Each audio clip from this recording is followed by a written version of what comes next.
लेकिन इस गुस्से को आप अपने अंदर पाल पोस कर बड़ा करिए और ये गुस्सा वहां दिखाइए जब आपका बेटा शराब पीते हुए घर पे आए, तब आपका गुस्सा आना चाहिए। आपकी बीवी बेपर्दा जब बाजारों में घूमती है तब आपको गुस्सा आना चाहिए। इस गुस्से को संभालिए और जहां गुस्सा होने की जरूरत है वहां गुस्सा कीजिए। यहां गुस्से की जरूरत है, यहां आपकी बेटी बेपर्दगी के साथ घूम रही है, मोबाइल लेती है, अपने जीजा की मोटरसाइकिल पे बैठ के बहनोई के साथ सफर कर रही है और देवर की मोटरसाइकिल पर भाभी बैठकर जा रही है। आपके अंदर गुस्सा आना चाहिए और आप अपने छोटे भाई से कहें, तेरी हिम्मत कैसे हुई कि तूने अपनी भाभी को यानी मेरी बीवी को पीछे बिठाया, मोटरसाइकिल पे बिठाया। और एक ससुर को अपने दामाद पर गुस्सा आना चाहिए कि तूने अपनी बीवी को छोड़कर मेरी दूसरी बेटी जो तेरी साली है वो तेरी मोटरसाइकिल पे बैठ के बाजार या स्कूल क्यों गई है। इस गुस्से को संभालिए और इस गुस्से की जरूरत है यहां पेश करने की। आप इस गुस्से को परवान चढ़ाइए। हराम है, हराम है, हराम है अगर कोई जीजा अपनी साली को अपनी बाइक पे बिठाकर शॉपिंग कराता है। हराम है अगर कोई देवर अपनी भाभी को बाइक पे बिठा के शॉपिंग कराने के लिए जाता है और ये कहता कि मेरे भाई की इजाजत है। शरीयत भाई की इजाजत के बावजूद भी भाभी को अपने साथ ले जाने की इजाजत नहीं देती है। शरीयत ससुर की इजाजत के बावजूद भी, बीवी की इजाजत के बावजूद भी बीवी की बहन को अपने साथ जाने की इजाजत नहीं देती है। शरीयत शरीयत है, न तेरी बीवी का कानून चलेगा न तेरे बाप का कानून चलेगा। यहां कानून चलेगा तो फातिमा के बाप का कानून चलेगा। अगर मुसलमान हो तो फातिमा के बाप के कानून को मानो, अपनी बीवी के बाप का और अपनी बीवी का कानून नहीं। शरीयत शरीयत है, किसी के बाप की जागीर नहीं है। मुझे जो कहना था कह दिया। जिसको बुरा लगता रहे। अगर बुरा लगता है तुम्हें तो अल्लाह की कसम में कामयाब हो गया। अगर मेरी बात तुम्हें चुभी है तो अल्लाह की कसम में अपने जलसे में कामयाब हो गया। और अगर मेरी बात का बुरा नहीं लगा तो हमें सोचना पड़ेगा कि हमारा जलसा कामयाब हुआ है या नहीं हुआ है। क्योंकि जब बुरा ही नहीं लग रहा है तो इसका मतलब यह है कि आप वही करोगे जो करते आ रहे हो, और जब वही करना है जो करते आ रहे हो तो फिर ये जलसा बेकार है, आपका यहाँ बैठना बेकार है। रात के 1 बजे 1:30 बजे 2 बजे तक यहां बैठकर अपनी आंखें फोड़ना बेकार है, क्योंकि आपको कोई सवाब नहीं मिलेगा। मेरे प्यारे साथियों, दीन सुनने आए हो ना, कुरान हदीस सुनने आए हो। इस कुरान और हदीस की एक बात यह भी है और गिरह बांधो, इन्ना अज़ाबन यौमल क़यामती, इन्ना अशद्द अज़ाबन यौमल क़यामती अल मुसव्विरून। ये याद करिए। और जितने लोगों के मोबाइल मौलाना जर्जीस की तरफ लगे हुए हैं सुने, इन्ना अशद्दन्नासी अज़ाबन यौमल क़यामति अल मुसव्विरून। क़यामत के दिन सबसे सख्त अज़ाब, सबसे खतरनाक अज़ाब उस आदमी को दिया जाएगा जो दुनिया में तस्वीरें खींचता होगा, जो दुनिया में सेल्फियां लेता होगा, जो दुनिया में एक अपने मोबाइल से, अपने मोबाइल के कैमरों से किसी मौलवी की तस्वीर लेता होगा या किसी की भी फोटो खींचता होगा। इन्ना अशद्दन्नास अज़ाबन, मैं हदीस पढ़ रहा हूँ, मुस्लिम शरीफ की हदीस पढ़ रहा हूँ। क़यामत के दिन सबसे ज़्यादा सख्त, मामूली अजाब नहीं, हल्का अजाब नहीं, इन्ना अशद्दन्नासी अज़ाबन, अजाब के एतबार से सबसे ज्यादा सख्त अजाब उसको दिया जाएगा।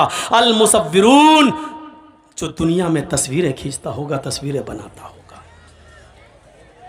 खींचो, आओ, मैंने किसी को इजाजत नहीं दी और इसके बावजूद भी अगर कोई मेरी तस्वीर को खींचकर अपने साथ अगर लेता है तो वो सुन ले और समझ ले, और इस जलसे इस हदीस को सुनाने के बाद भी अगर कोई लेगा तो वो याद रखे कि उसने न कुरान को अहमियत दी है न मुहम्मदुर रसूलुल्लाह को अहमियत दी है।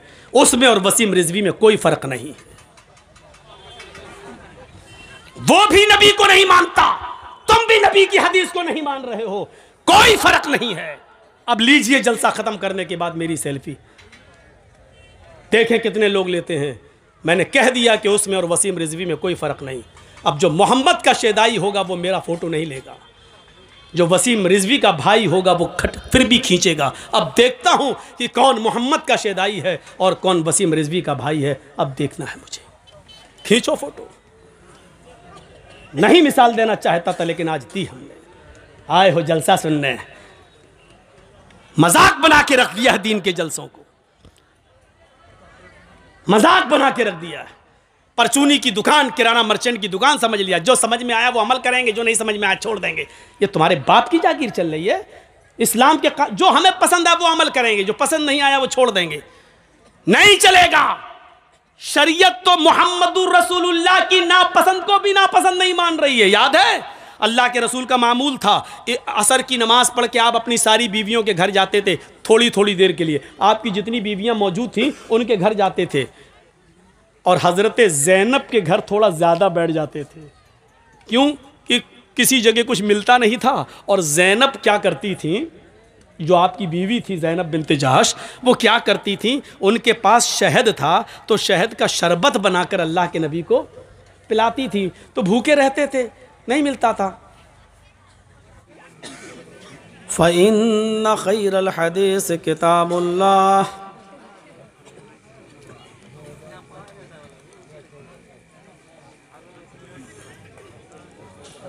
व खैरल हदी हदी मुहम्मदिन सल्लल्लाहु अलैहि वसल्लम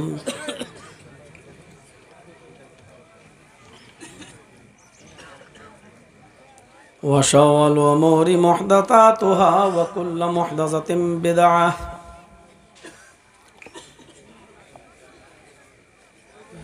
व कुल्लु बिदअतिन ज़लालह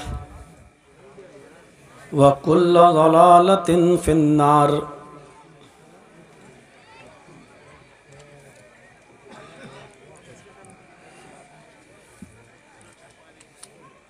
अऊज़ु बिल्लाहि मिनश शैतानिर रजीम। बिस्मिल्लाहिर रहमानिर रहीम।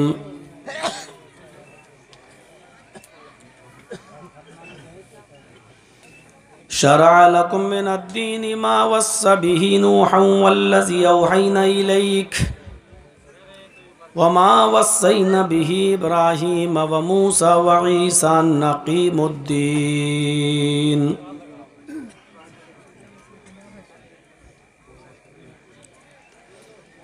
रब्बि इश्रह ली सदरी व यस्सिर ली अमरी वहलुल उक़दतम मिन लिसानी यफ़क़हू क़ौली।